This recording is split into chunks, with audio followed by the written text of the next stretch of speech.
All right, so today's playfulness it'll be airplane with another person.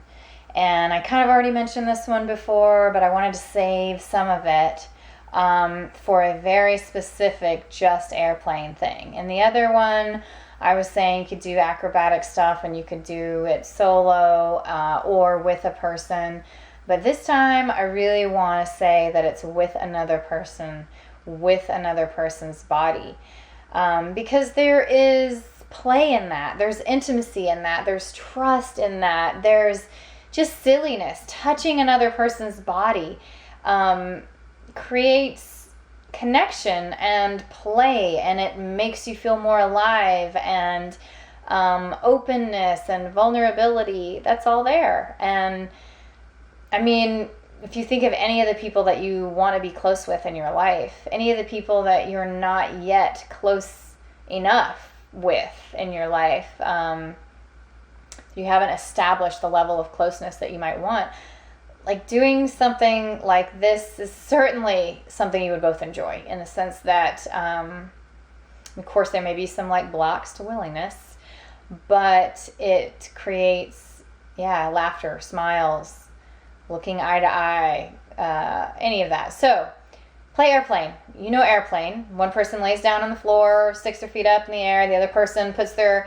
kind of like their hips and upper thighs onto the person's feet. There's acro yoga, which is a thing now. So some of you guys may already be like, what? I do this all the time. I do acro yoga, or I try a class like this or whatever, because there's so many other cool things that you can do. And I encourage you to try it if you haven't.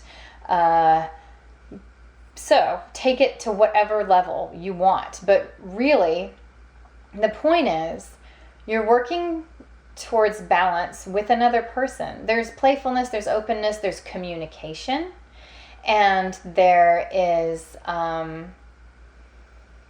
it's just like group play, teamwork. In order to get one person up in the air without having them fall over. But hey, don't let it be too goal oriented. It can fall over as many times as it wants. There can be play in that too. Of course, you want to keep each other safe, so there needs to be communication around that and teamwork on that too. But more teamwork and communication and exploration.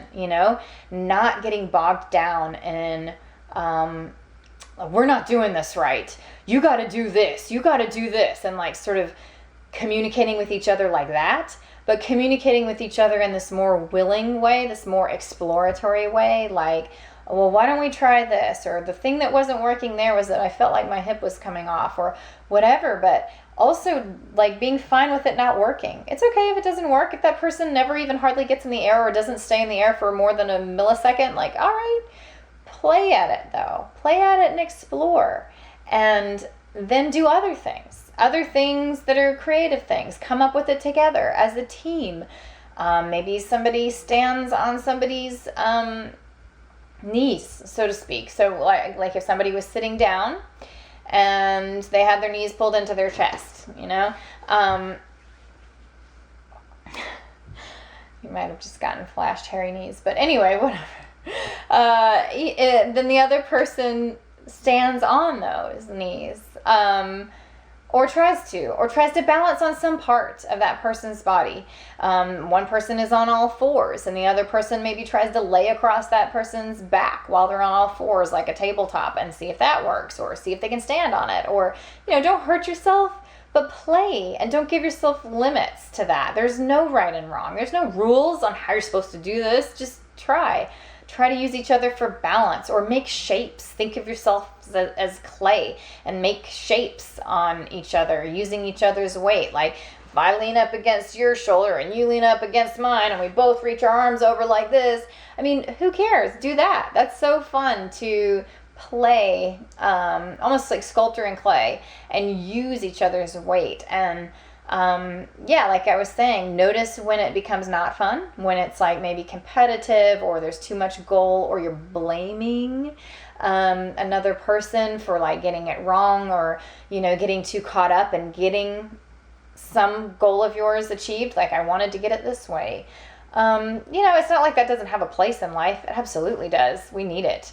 But being able to let go of it too, and being able to pick it up and drop it whenever we want to and choose to, does make us more in the driver's seat. It does make us more capable of pulling in more life energy when we want, and then using it to be productive. Because chances are, if you let it be okay and not get it right, and really soak up as much of the aliveness and playfulness and willingness and just pure exploration as you can, it will take you to getting it the way you wanted a lot faster. It will actually get you there. That is just the fuel you need to get it. So see how you like it. I hope you can find a willing partner. Like I said, if not, go to an acro yoga class or something. There might be something in your area, but it's really nice to giggle and look at each other and smile with each other and play together. Teamwork. One person can't do it alone. It takes two. And there's so many metaphors in it too, actually. So many metaphors, ways that you can look at, oh, do I tend towards blaming the other person first before I correct myself? Or, oh, do I get really bogged down in getting it right? You know, I mean, how does this happen in my life too? And finding our way out, and our way back to play with another person. And it's funny, weird to touch each other's bodies. And don't be afraid. There's trust too. Don't be afraid to like squish somebody or hurt somebody. They'll talk to you. Trust that they'll communicate back to you. Trust that, you can navigate it. Nobody's going to kill themselves. You both have it. You're a team. Okay, talk about it beforehand. If you start to fall, I'm going to take you off to this side, okay? I mean, good communication and trust, and so that it's a team. And all of that. All of those things are just so essential to play and getting in play.